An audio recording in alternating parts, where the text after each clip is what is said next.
Morning everyone. Welcome to Crust Coaching YouTube channel. Simplification के first video में मैंने आपको जो सिंप्लीफिकेशन के क्वेश्चंस बताए थे उसमें हमने आइडेंटिटीज का यूज करके सिंप्लीफिकेशन के क्वेश्चंस को सॉल्व किया था। तो उसी वीडियो के एंड में मैंने 3 क्वेश्चंस आपको होमवर्क के लिए दिए थे। ये आपके प्रैक्टिस क्वेश्चन थे। तो उन क्वेश्चंस के आंसर अब मैं आपको यहाँ पे शो करने वाला हूँ। तो फर्स्ट क्वेश्चन जो आपकी स्क्रीन पे था उसका आंसर आपका मिलेगा 0.8। इस क्वेश्चन में हम आइडेंटिटी यूज करेंगे a plus B whole cube और डिनोमिनेटर में आपको फॉर्मूले बेस पे ही वैल्यू मिल जाएगी और कॉमन फैक्टर करने के बाद सिंपल आपका जो आंसर है वो आ जाएगा 0.8। सेकंड क्वेश्चन का आपका जो आंसर है वो आएगा 0 एंड थर्ड क्वेश्चन ये आपकी आइडेंटिटीज के बेस पे ही सॉल्व होना था, तो इसका आपका सिंपल आंसर आ जाएगा 4ab। तो ये जो हमारे प्रैक्टिस क्वेश्चन थे उन 3 के आंसर मैंने आपको यहाँ शो कर दिए हैं। अब हम आज जो सिंप्लीफिकेशन के नेक्स्ट क्वेश्चन जो आपके बैंकिंग एग्जाम में पूछे जाते हैं उनको डिस्कस करेंगे, जिसमें हम परसेंटेज का यूज भी करेंगे क्वेश्चन में। क्वेश्चन आपकी स्क्रीन पे है 42% of 386 plus question mark is equal to 165 और आपके पास ऑप्शंस 4 ऑप्शंस गिवन है। आपने यहाँ पे जो क्वेश्चन मार्क शो हो रहा है उसकी वैल्यू यहाँ पे हमने फाइंड करनी है। तो यहाँ पे हमने अब परसेंटेज का यूज भी कैसे करेंगे सिंप्लीफिकेशन क्वेश्चन में वो हम यहाँ पे डिस्कस करेंगे। ठीक है, तो इस क्वेश्चन में आप देख सकते हैं 42% ऑफ 386।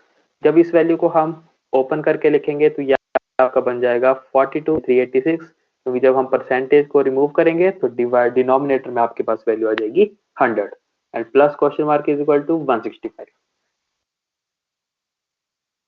ये वैल्यू आपके पास आ गई। सॉल्व करने पे हमने ये वैल्यू हमें क्वेश्चन मार्क की वैल्यू फाइंड करनी है, तो हम इस वैल्यू को राइट साइड पे मूव करेंगे तो पॉजिटिव साइन जो है वो आपका चेंज हो जाएगा नेगेटिव साइड में और ये वैल्यू आपकी इस फॉर्म में राइट साइड पे जब ये वैल्यू जाएगी तो आपकी नेगेटिव साइन के साथ ये वैल्यू यहाँ पे इस फॉर्म में प्रेजेंट हो जाएगी। मल्टीप्लाई करने के बाद और 100 से डिवाइड करने के बाद हमारी जो ये वैल्यू रिड्यूस हो जाएगी वो आ जाएगी 162.12। कैसे आपने परसेंटेज को रिमूव करके डिनोमिनेटर में 100 लिखा, 42 मल्टीप्लाई 386 डिवाइड बाय 100।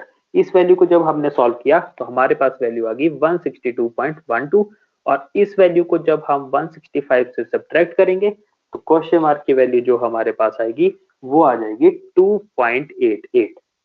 ये आप रफ में भी कर सकते हो और लिख भी कर सकते हो क्योंकि बिल्कुल सिंपल कैलकुलेशन है। तो ऑप्शन डी जो है 2.88 ये हमारा करेक्ट आंसर आ जाएगा।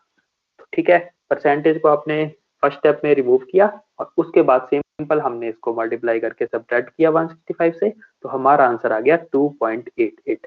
तो option D is our correct answer. Our next question, ये क्वेश्चन आपकी स्क्रीन पे विजुअल है।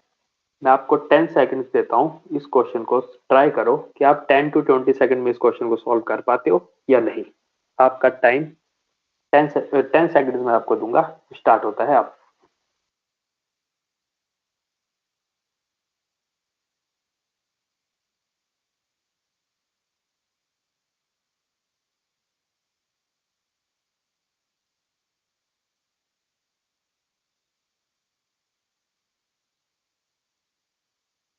आपने बैंकिंग एग्जाम में सिंप्लीफिकेशन क्वेश्चन में इससे ज्यादा टाइम किसी क्वेश्चन पे स्पेंड नहीं करना है। अगर आपका क्वेश्चन इस टाइम में सॉल्व हो सकता है तो आपने ट्राई करना है, अदरवाइज आपको लगता है ये क्वेश्चन ज्यादा टाइम लेगा तो आपने इस क्वेश्चन को स्किप कर देना है, क्योंकि कैलकुलेशन जो है आपकी जितनी फास्ट होगी उतना ही क्वेश्चन को हम प्री एग्जाम में अटेम्प्ट कर सकते हैं। तो इस क्वेश्चन पे चेक करो, ये क्वेश्चन भी आपका परसेंटेज बेस है। तो 31% ऑफ 500, जब आपने परसेंटेज को कन्वर्ट किया फ्रैक्शन में तो ये हमारे पास वैल्यू आ जाएगी 31 multiply 500 divide by 100। Next second value के लिए 41 multiply 1100 divide by 100 and last value is 50 multiply 790 divide by 100। तो परसेंटेज को हमने कन्वर्ट कर दिया फ्रैक्शन में तो ये वैल्यू आपके पास यहाँ पे आ जाएगी। अब आप यहाँ से देख सकते हो न्यूमिनेटर और डिनोमिनेटर में जहां जहां जो वैल्यू जीरोस के थ्रू कट कर सकते हो, इन वैल्यूज को आप सिंपली कट कर दो, तो आपकी जो कैलकुलेशन है बिल्कुल सिंपल वे में छोटी वैल्यूज में कन्वर्ट हो जाएगी। सभी जीरोस को हमने कट कर दिया, तो आपकी वैल्यू कट करने के बाद जितने भी जीरो प्रेजेंट थे हमने सभी को कट कर दिया। तो कट करने के बाद हमारी जो सिंपल इक्वेशन आ जाएगी वो आएगी 31 multiply 5 plus 41 multiply 11 and last term with negative sign 5 multiply 79 is equal to question mark. आपने परसेंटेज को कन्वर्ट कर दिया इस फॉर्म में। जब सब वैल्यूज को आप मल्टीप्लाई करोगे तो आप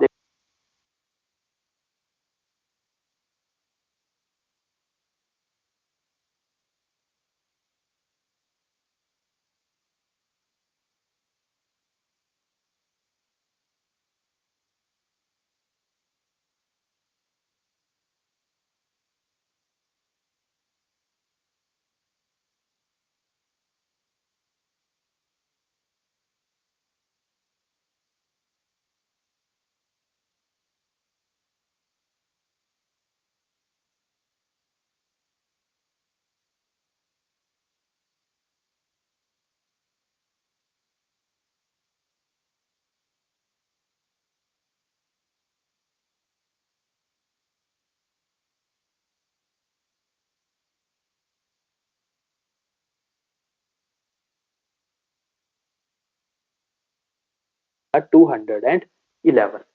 option C is our correct answer. ठीक है, इसी तरह से अब आपके पास एक क्वेश्चन है डिवाइड की फॉर्म में। क्वेश्चन बिल्कुल सिंपल है।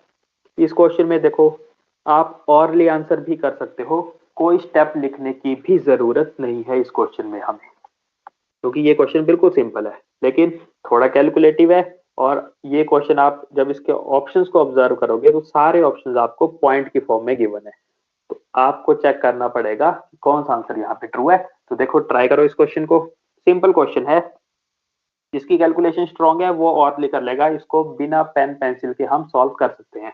लेकिन चलो ट्राई करो। 50 plus 55 divide by 5500 plus 555 divide by 555000। जब आप डिवाइड को कन्वर्ट करोगे मल्टीप्लाई में तो डिवाइड वाली वैल्यू आपकी डिनोमिनेटर में आ जाएगी। तो इस क्वेश्चन को हम चेंज कर देंगे 5/50 प्लस 55/5500 प्लस 555 डिवाइड बाय 555000। अब आप यहां से देख सकते हो, 5 से आप जब 50 को कट करोगे तो ये आपके पास सिंपल वैल्यू आ जाएगी। जब आप 55 को 5500 से, तो ये आपका आ जाएगा डिनोमिनेटर में 100, और सिमिलरली यहाँ पे आपके पास कौन सी वैल्यू आ जाएगी 1000। ठीक है, कट करने के बाद जब आपने इनको कट किया तो आपका क्वेश्चन जो रिड्यूस हो जाएगा वो आ जाएगा 1/10 प्लस 1/100 प्लस 1/1000। ठीक है, और जब आपको पता है डिनोमिनेटर में 10 प्रेजेंट हो तो हमारा जो क्वेश्चन है वो पॉइंट की फॉर्म में हम उसको लिख सकते हैं। तो 10 में 1 0 प्रेजेंट है तो पॉइंट हमारा 1 वैल्यू के बाद आ जाएगा, तो 0.1, 2 जीरोस वाले में 0.01।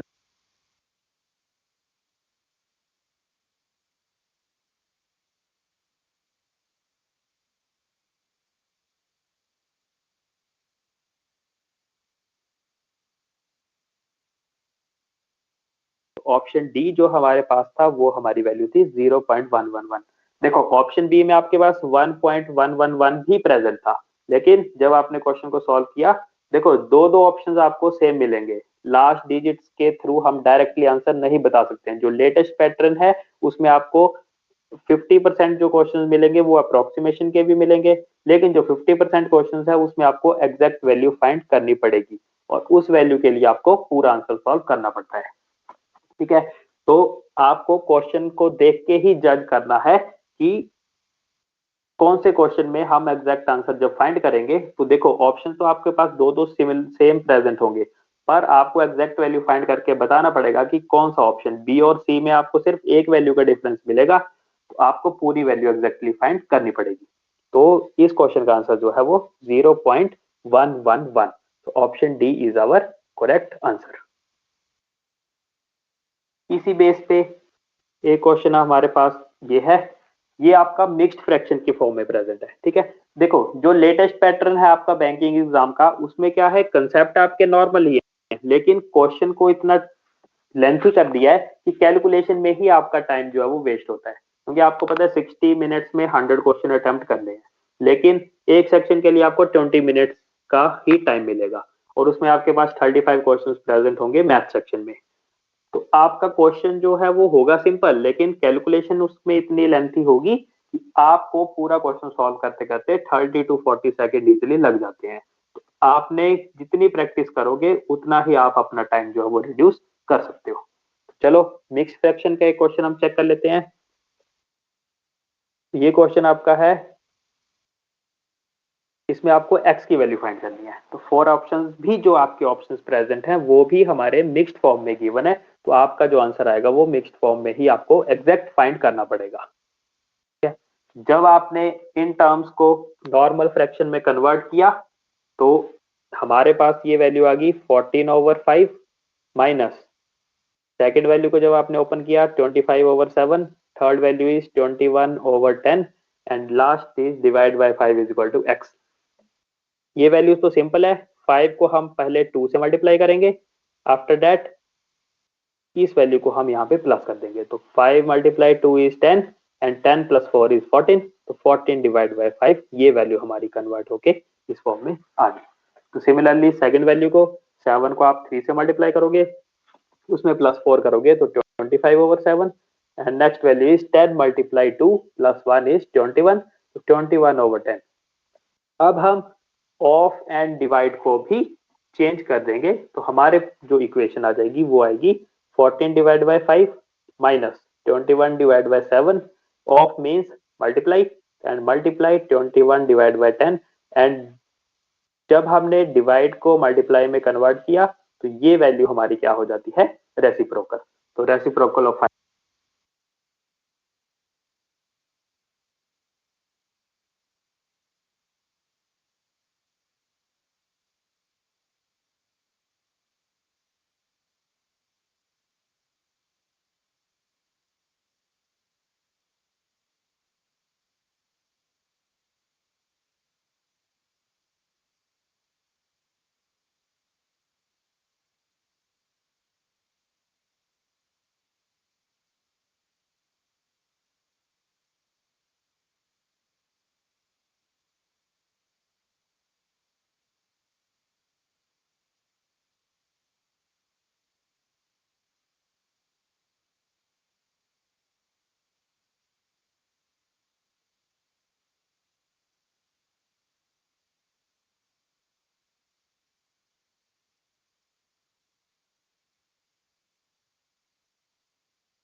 ये सेम वैल्यू को मैच करेगा, तो ऑप्शन ए हमारा करेक्ट आंसर आ जाएगा।